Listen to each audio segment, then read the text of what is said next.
Sur la carte des grandes tables françaises, notamment à Lyon, et tout particulièrement à Collonges-au-Mont-d'Or chez Paul Bocuse, la fameuse coquille Saint-Jacques occupe une place de choix.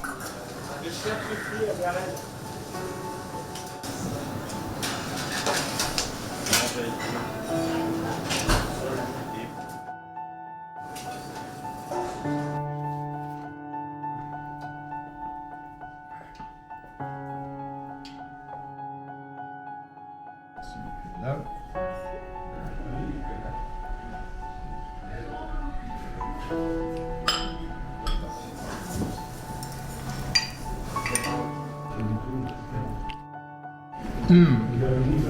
Excellente. Délicieuse. Succulente. Sans aucun doute, c'est la Saint-Jacques de la baie de Saint-Brieuc.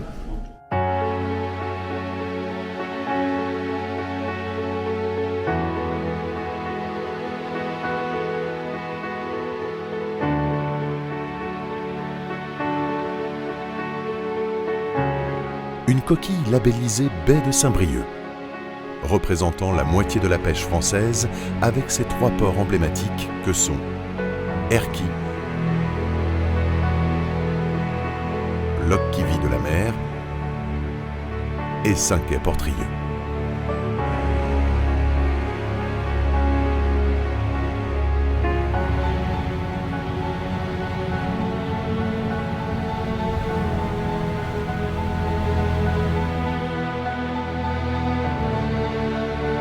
Cette baie de la Manche, au patrimoine inestimable, révèle des endroits magiques selon les marées, au lever ou au coucher du soleil, à marée montante ou descendante.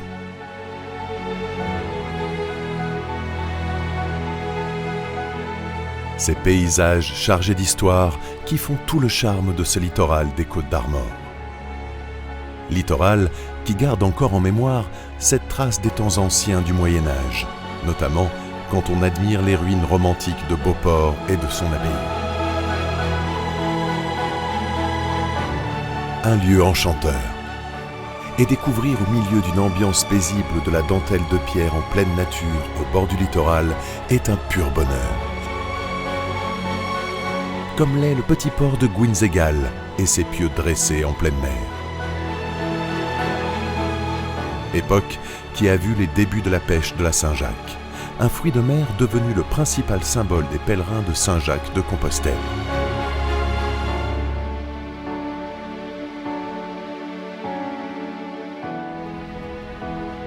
Et, au milieu de cette baie, les pêcheurs de la coquille, de véritables professionnels qui ont la chance de naviguer avec leurs navires côtiers, les coquillers, sur des eaux limpides.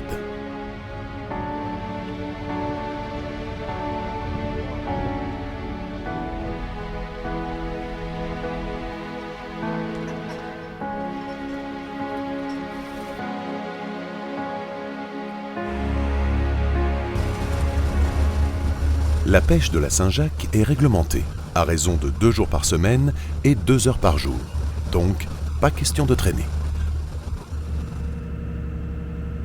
Les patrons pêcheurs, comme David et son équipage, ou Richard et le sien, se doivent de ne pas perdre leur temps. Vite monter dans les bateaux et arriver le plus rapidement possible sur le gisement secteur de pêche, afin d'assurer une bonne récolte, celle que l'on pourrait qualifier de l'or blanc de la baie. Aujourd'hui, on s'en va pour la pêche à la coquille Saint-Jacques.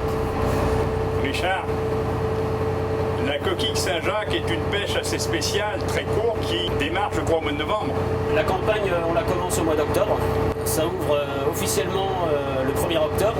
Et alors ça se termine officiellement le 15 mai. Et nous, sur le gisement de la baie de Saint-Brieuc, actuellement, on est plutôt sur des campagnes qui se terminent aux alentours de fin mars. Voilà. Donc, comment ça se passe? Tous les jours, toutes les semaines? Alors, la réglementation en vigueur nous permet d'aller à la coquille le lundi et le mercredi. Ça, ce sont les journées programmées, toujours sur le gisement de la baie de Saint-Brieuc. Et à raison de 3/4 d'heure par jour de pêche. Donc on a 1h30 de pêche à la coquille par semaine. Et c'était une décision qui a été prise par les pêcheurs. Ce sont les pêcheurs, avec l'administration aussi, et Ifremer, qui décident de la réglementation en général.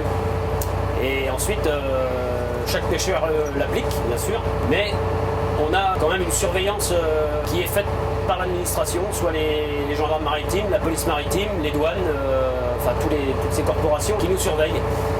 Et la particularité qu'on a chez nous, c'est que les pêcheurs eux-mêmes financent un moyen de surveillance qui est l'avion.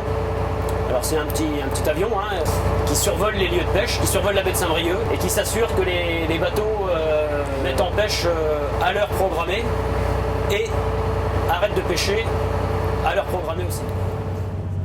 Alors Richard, les gisements, tu les connais comment?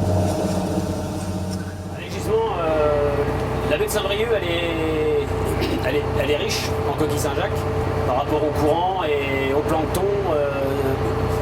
C'est une eau qui favorise la croissance de la coquille et la ponte de la coquille. Et comme les courants sont tourbillonnants, le naissain reste dans cette partie-là de la baie de Saint-Brieuc. Et évidemment, il y en a plus ou moins par endroit. Donc avec l'expérience, avec le temps, on arrive à localiser des taches de coquilles qui sont plus ou moins denses. Mais ça, c'est avec l'expérience. Là, aujourd'hui, on va aller pêcher dans le cœur de la baie et de la baie de Saint-Brieuc. On la pêche comment, cette Saint-Jacques? Alors, on utilise une drague.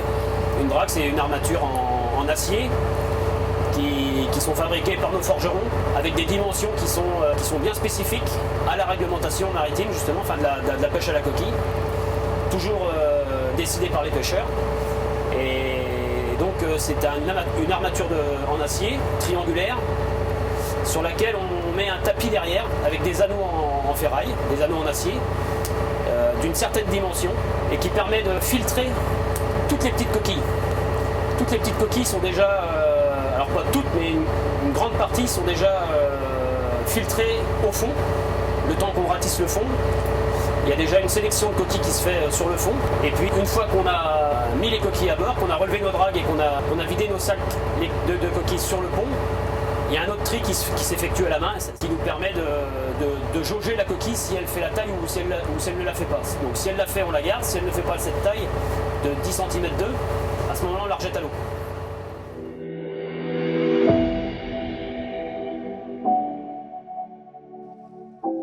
Les pêcheurs sont soumis au régime du temps breton. Et s'il est préférable de pêcher le poisson par beau temps, la coquille, elle, s'adapte à tous les temps. Compte tenu que c'est un mollusque bivalve qui vit entre 10 et 60 mètres de profondeur sur des fonds sablo-vaseux. David évoluera ce jour-ci sous un temps maussade. Et le résultat de sa pêche ne devrait pas s'en ressentir. Son coéquipier Pierre attend le top du départ. Le départ est donné. Très vite, les dragues situées sur les flancs du chalut sont jetées à la mer. Les treuils sont lâchés. Une certaine tension règne à bord dans l'attente de la remontée. Le moteur, dans un véritable vacarme, donne sa pleine mesure. Par un système de câbles, les dragues placées de chaque côté du bateau, qui sont allées toucher le fond, vont remonter à la surface de l'eau. Une pêche très exigeante, compte tenu que les heures de pêche sont restreintes.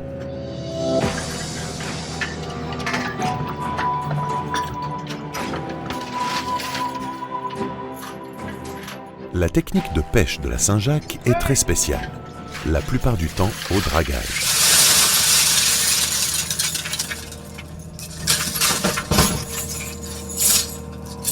La drague fouille les fonds marins et déterre les coquilles Saint-Jacques enfouies sous le sable. Cette action, qui consiste à plonger les filets métalliques dans la mer, draguer le fond et remonter le tout, s'appelle un trait. Et pour faire de bons traits, la vitesse de traîne du bateau doit être adaptée à une vitesse relativement lente, afin que les dents accrochent bien les fonds marins. Les dragues remontées doivent être vidées de leurs coquilles. C'était bon là? David constate que la première remontée de drague est décevante. L'heure de vérité est là. À bord, on se rend vite à l'évidence. La journée risque de n'être pas excellente, d'autant plus que les résultats du premier trait sont loin du compte.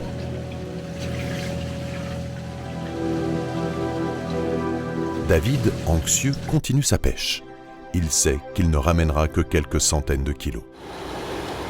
Mais nos amis pêcheurs connaissent parfaitement les rouages et les règles de ce métier ingrat. Richard et ses matelots auront, eux, droit à un temps radieux.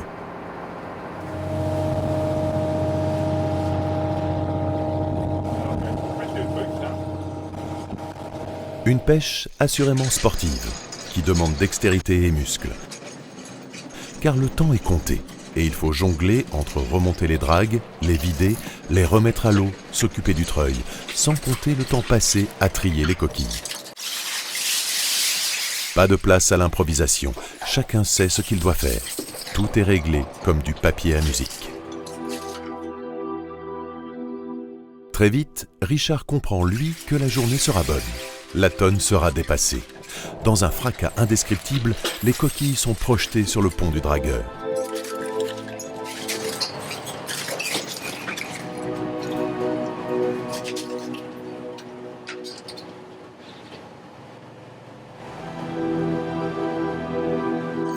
Cependant, les dragues prennent parfois malencontreusement des palourdes, des bulots, des araignées de mer et toutes sortes de poissons. Mais encore, des rochers ou des pierres qui seront rejetés rapidement à la mer.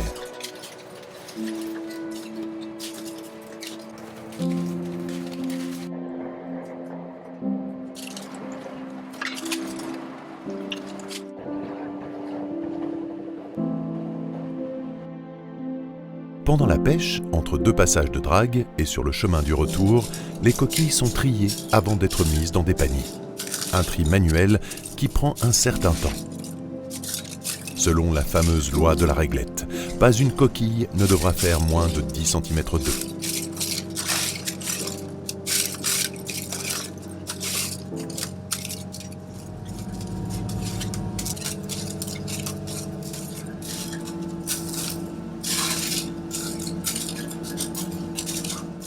On se rend vite compte que l'équipage a le compas dans l'œil et le tri est réalisé en un temps record.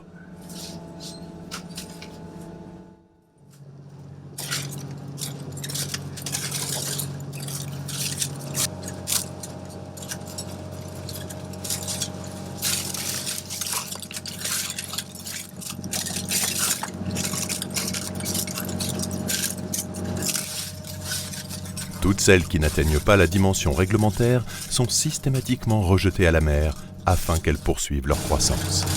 Il faut veiller à leur reproduction. Dans cette partie de la Manche, leur croissance est plus lente et elle se fait à partir de 3 ans environ. Après le tri, les paniers sur le chemin du retour sont transvasés dans des sacs.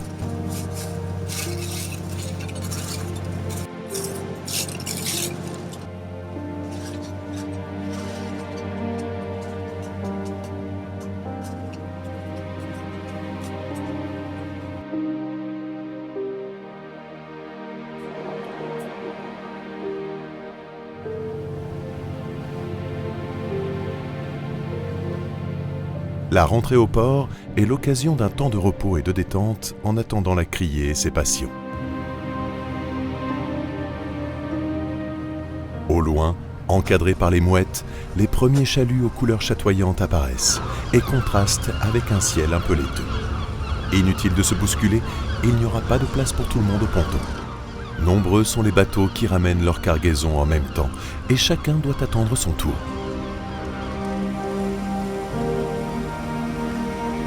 Deux fois par semaine, le port est le théâtre d'un véritable ballet incessant. Chaque bateau multicolore a hâte de vider son contenu. Le port vit pendant 5 mois au rythme de la coquille, et tout est huilé pour accueillir les chargements. Des sacs de 25 kg qui seront déchargés sur les quais de la criée avant de passer au stade de la pesée et de la vente. Dans un dernier effort, les équipages déchargent leurs sacs de coquilles sur les palettes. Les ascenseurs ou autres monte-charges font le reste.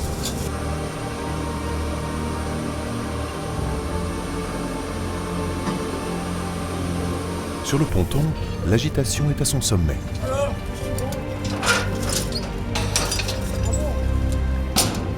Les employés de la criée sont bien actifs car là aussi, il s'agit de ne pas perdre son temps. La pesée n'attend pas. Le balai des transpalettes électriques va perdurer pendant tout l'après-midi dans le hangar de la criée. Point de passage de tous ceux qui achètent et vendent. D'autres préfèrent la calme, comme David, qui change donc de direction dans le port d'arrivée avec l'intention de décharger sa marchandise sur un quai.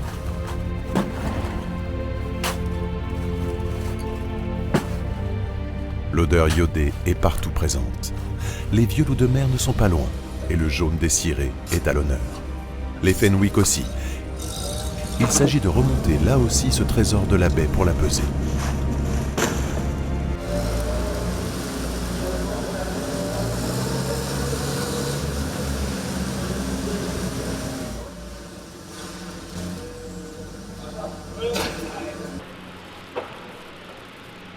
Amène la palette de coquilles Saint-Jacques sur la bascule et de là avec le PC peseur je rentre les données, temps de sac, le nom de bateau, il apparaît un ticket de pesée qui définit le poids des coquilles. Un poids et une qualité qui peuvent convenir à certains pêcheurs en fin de journée.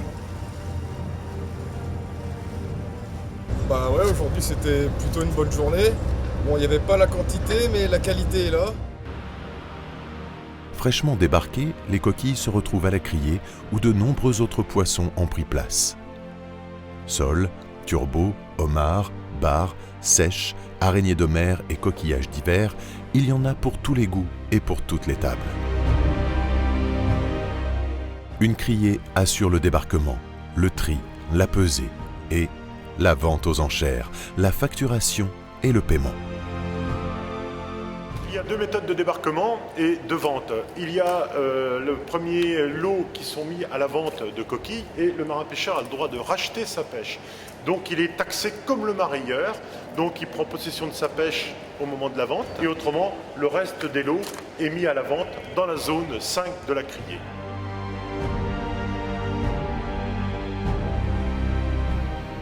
La vente a lieu en général 3 à 4 heures après la pêche, en simultané dans les ports de cette baie. Une vente qui se fait en un temps record, car tout est électronique. Un véritable face-à-face numérique entre l'offre des pêcheurs et la demande du marché. Les acheteurs, bien évidemment, tentent d'obtenir la meilleure marchandise au plus bas cours. Non, je pense que ça va pas être cher.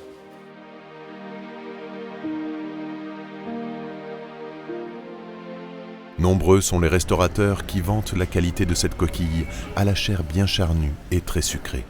Un produit qui doit être transporté rapidement dans toute la France pour se retrouver sur toutes les tables ou être présente sur les étagères des grands magasins et autres poissonneries au même titre que tous les poissons pêchés.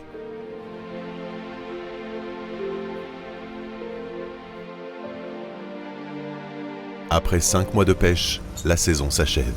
Il est temps de tirer un premier bilan. Des milliers de tonnes à pâter, un quota atteint, mais la saison n'a peut-être pas été une réussite pour tout le monde. Un constat partagé par certains, dont Arnaud et Christophe. Dans l'ensemble, la saison s'est bien passée, malgré des cours pas formidables. En termes de quantité, c'est raisonnable. À l'heure d'aujourd'hui, ce qui va pas trop, c'est qu'il y a quand même l'augmentation du gasoil, tout augmente, même dans les grandes surfaces, sauf au niveau de la pêche. La pêche, la coquille est toujours achetée au même prix depuis 20 ans, 30 ans. Et ça, c'est pas trop logique quoi, par le fait. Et on est toujours soumis à des choses qui sont pas forcément super tributaires top, de beaucoup quoi. de paramètres. Ouais, tributaires de beaucoup de paramètres. Quoi. Des paramètres qu'il va bien falloir un jour ou l'autre mettre sur la table. Les frais et charges diverses grevant de plus en plus les comptes des pêcheurs qui, en retour, n'ont pas vu évoluer le prix de la coquille depuis des lustres.